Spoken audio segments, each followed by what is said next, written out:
নিয়ন্ত্রণ হারিয়ে তিস্তা ক্যানেলে পড়ে গেল টোটো। ভাগ্যের জোরে প্রাণে বাঁচলেন টোটোতে থাকা ছোট্ট ছোট দুটি শিশু।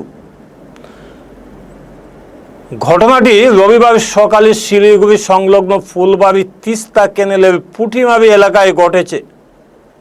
জানা গিয়েছে, শিলিগুড়ির এক বাসিন্দা টোটো নিয়ে পুঁটিমারি এলাকায় এক আত্মীয়ের বাড়িতে বেড়াতে গিয়েছিলেন। তিনি টোটোটি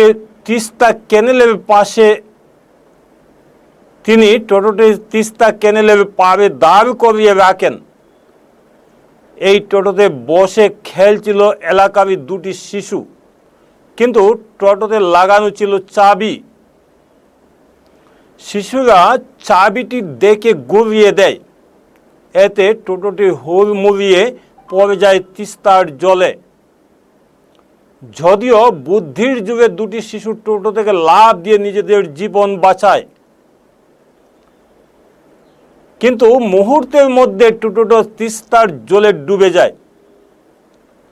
শিশুদের চিৎকার চেঁচামেচি শুনে স্থানীয়রা ছুটে এসে রশি দিয়ে টেনে জল থেকে টোটোটি উদ্ধার করেন। খিচুড়ি বিতরণ করার পরে এখানে ওরা দাঁড়ানো করার পরে চাবিটা হয়তো লক করতে ভুলে গেছে, তো দুটা বাচ্চা এসে স্টার্ট করে এই ঘটনাটা ঘটে গেল। তো ওরা ঠিক আছে? ওরা ঠিক আছে, বাচ্চা কাচ্চা সব ঠিক আছে।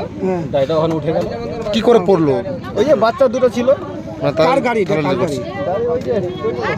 আচ্ছা, এখন দেখা যাচ্ছে না এখানে কেন কোথা থেকে এসেছিল? এখানে পূজা ছিল, পূজা বাড়িতে ঘুরতে আসছিল, তো ওই খিচুড়ি বিতরণ করার পর থেকে গাড়িটা এখানে আনার পর চাবি লক করতে ভুলে গেছিল, তো দুটো বাচ্চা মিলে গাড়িটা বড় দুর্ঘটনা থেকে রক্ষা পাইছে। বাচ্চা দুটো বেঁচে গেছে। কত বছরের বাচ্চা ছিল? দুজনই 6-7 বছর। দার্জিলিং থেকে স্বপন পালের রিপোর্ট, গণ আওয়াজ।